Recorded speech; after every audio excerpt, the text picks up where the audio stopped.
A Dutch freighter was attacked in the Gulf of Aden. The ship was en route from Djibouti. 2 people were injured. The 19-member crew has been evacuated. The Houthis claim responsibility for the attack. They wrote in a statement that the attack was carried out with a cruise missile. Houthi rebels have recently attacked international ships off the coast of Yemen more frequently. They claim to do so in solidarity with the Palestinians. But who are the Houthis, and can they be seen as a rogue rebel group or a well-organized army?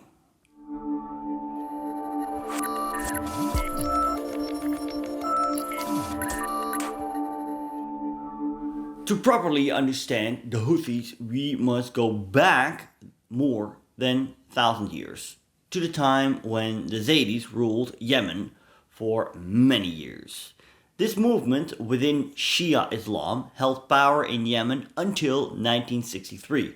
However, at that time, Republicans launched a civil war to dethrone the king of Yemen, who was also the supreme imam of the Zaydis.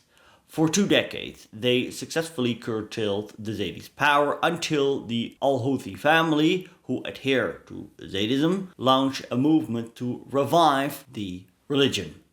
The Houthis are named after their founder, Hussein al-Houthi. They are a tribal organization from northern Yemen made up of Zaydis, a Shiite sect almost exclusively found in Yemen. The Houthis fought the government of President Ali Abdullah Saleh from 2004 onward. 10 years later, they capitalized on the unrest that arose during the Arab Spring and seized power in the Yemeni capital Sana'a. The country's civil war, which has caused the lives of some 400,000 Yemenis, is seen as a proxy war between the Saudis and Iran. The official name of the Houthi government is Ansar Allah, the followers of God. Their current leader is Abdul Malik al-Houthi, a brother of the founder who was killed in 2004. At the beginning of the century, tensions in Yemen began to rise. This was partially due to President Saleh's support for the American war on terror after the attacks on the Twin Towers and the American invasion of Iraq.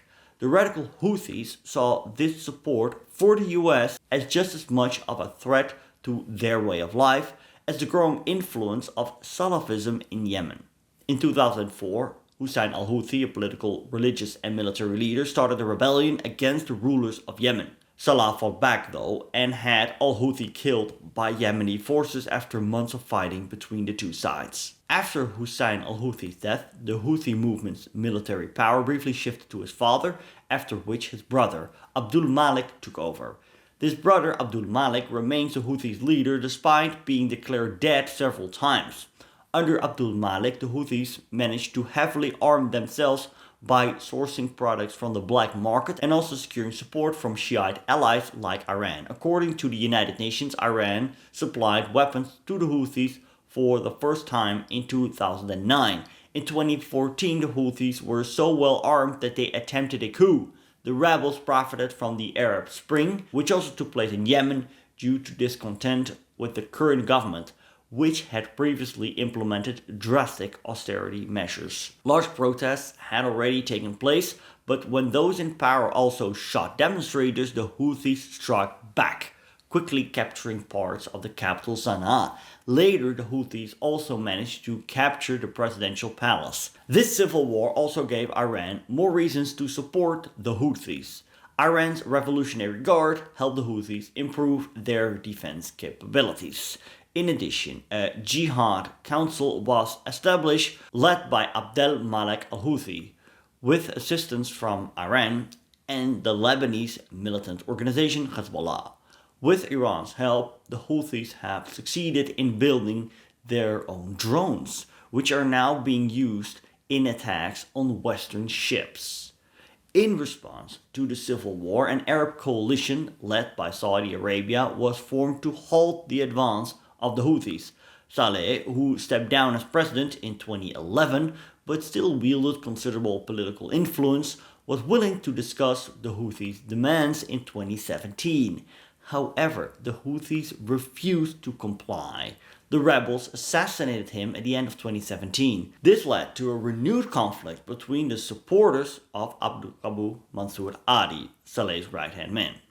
The Houthis were able to take advantage of this situation. Since then, Yemen has been in a state of constant civil war, with the Houthis, aided by Iran, fighting against the Arab coalition led by Saudi Arabia. The Houthis are gaining more and more ground.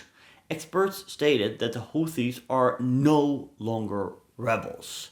Since Hamas carried out the bloody attacks on October 7th in Israel, the Houthis have also been actively involved in that conflict. By attacking Western ships in the Red Sea, the Houthis want to express solidarity with the Palestinians.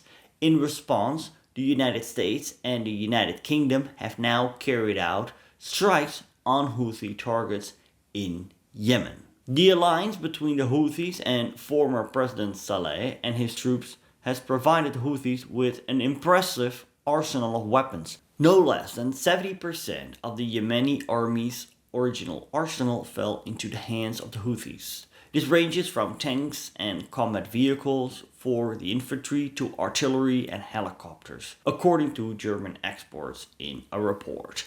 But there is something else that keeps the Houthis in power: their centralized organizational structure. According to experts, this is less the case with the Yemeni anti-Houthi militias and the Yemeni Presidential Council. The support of Iran, an influential player in the region, should not be underestimated either.